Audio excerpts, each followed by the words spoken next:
Welcome to another episode of BowCast, brought to you by Full Moon Productions. This is the podcast dedicated to the new school archer.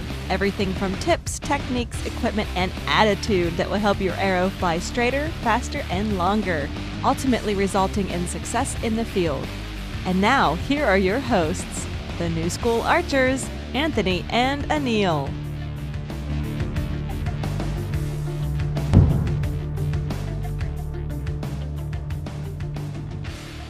Special edition of BowCast, which is a video cast.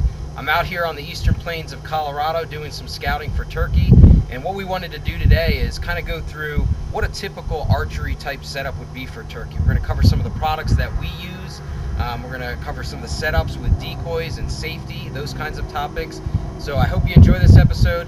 If after we're all done you have any questions, please visit us at BowCast.com or shoot us an email at info@BowCast.com. So the first thing we want to talk about, which is an invaluable piece of equipment when setting up on turkeys with archery equipment, is a blind. You've heard me mention many times on BowCast, I use the double bowl. This is the 360 Matrix, but keep in mind there's some great blind products out there across the spectrum of companies. I'm joined with Matt Hogue from the Sportsman's warehouse in Littleton, Colorado. He's going to help us out to talk a little bit about how he uses the double bowl for a typical turkey setup. You know, generally in a turkey setup, you're locating birds. Bird may gobble 100, 200 yards away. One thing about turkeys is they really pay no mind to the blind. I mean, you can set it up just like we have it here in the middle of the cottonwoods, in an open field, cornfield at the edge. You know, you can cut it into the side of a cedar tree. You know, really turkeys, you know, even if they're using the area every day, will pay no mind to a blind that you pop up that morning on the same day of a hunt. Yeah, and I think that's one thing to think about when you're investing in a blind is this double bowl that I use can be used for whitetail deer, mule deer, elk, various applications of using it. But as Matt said, we're silhouetted here, not a big deal for turkey. If you are going to use it for especially whitetail deer or any of those animals that I just mentioned, you're going to want to brush in this blind to kind of break up that silhouette. Yeah, and you go to Double Bowl's website and they actually have a whole section on tricks, tactics, how to set up for different animals. Also, you know, they have the broadhead, the shoot through screen.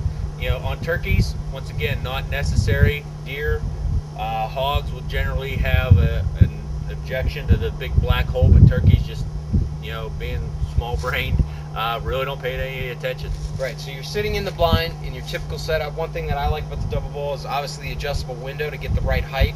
Make sure you practice shooting out of a blind. You want to be very comfortable before a tom is actually in front of you. And when you shop for a blind, one thing you want to check is pop it and feel the material. Think about how it's a pretty windy day here on the eastern plains of Colorado. You don't want that fabric to be slapping in the wind because that could ward off animals. So definitely, you know, with the tie down straps, as far as keeping that material tight, is something I would look for. And as you're shopping for a blind, that's the difference between a high-end blind and some of the cheaper low-end blinds you see. One, they won't have stabilizing cords to keep it from that wind flap. Also, they'll use like a polyester type material that reflects sunlight a lot more than the cotton.